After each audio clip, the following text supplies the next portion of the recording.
Today I'm going to talk to you about the core. The core must be one of the most complex features of our body, pretty much, because everything we do involves our core. So what is the core exactly? A lot of people think they see a magazine, they see people fitness on TV, doing fitness on TV, that it's those wonderful abs that you see that are nicely chiseled on either a male or a female's body. But really that's not the core. That's only a small component of the core. So what else makes up the core? The core is all those abdominal muscles that you see, as well as all of your hip muscles, your back muscles, and also the muscles that surround your pelvis. You need all those things to be working well together as a team in order to have good core strength. The important thing to know is that some of the core muscles, whether it's your ab, back, hip, or pelvis, they stabilize your trunk. The other muscles are there to help move. Be able to bend forward, be able to go backwards, side to side. So there's the moving muscles, and then there's the muscles that provide that good core stability. You need all those muscles to balance each other out. It's super important that you focus on all those different areas, because if you overwork certain areas, that means you still have areas that are very weak. And when those areas are very weak, that's when we get those problems. You have overstretched muscles, and then you have very tight muscles. Some exercises that you can do at home that kind of address those issues as far as general core strength and stability: bridges, planks. You can do planks on your forearms frontwards, or you can also do it on your side, and that will get all your side oblique muscles, which is really good exercise for you to do. Clamshells on your side, and that involves a lot of the deep hip muscle rotators and your glute muscles, which are very weak on a lot of people.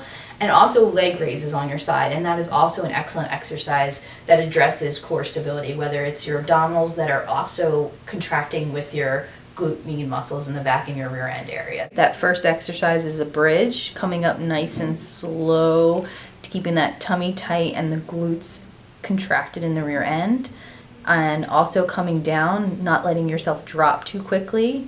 Now we have a side plank exercise, which is pretty difficult.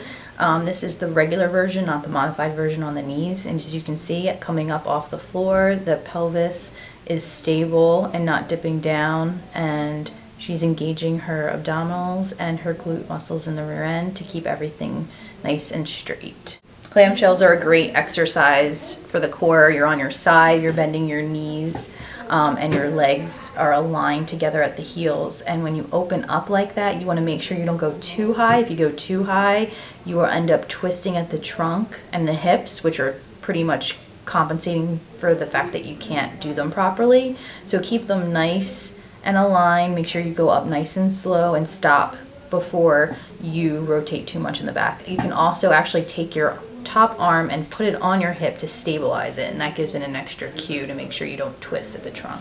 For side leg lifts, they're a little bit harder than people think. The key is that that top leg actually has to be somewhat more towards the back of your lower leg so that it's in proper alignment with the spine. So that will engage the correct muscles, as opposed to that leg actually coming more forward. So you want to feel that right in the rear end area. It will be pretty sore, and you want to make sure your toes are facing forward and don't rotate up. If you're rotating up, you're using the wrong muscles. The more you don't address these core strengthening exercises, that could then affect you when you're on the field and you actually are going to kick a soccer ball and you don't have that core stability in here to keep you upright when you go to kick that ball, and then you lose control and end up with a knee injury. So your injury might not necessarily result in back pain per se, but it will transition over to any other body part, because there is no strength up here to support anything that's going on below. So don't think of it as necessarily a back problem. It can become a knee problem, it can become an ankle problem,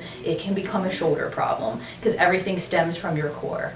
So do you want to address this issue now? I would click on the link below and we can set you up for an evaluation, or you can give us a call and we can set you up for an evaluation.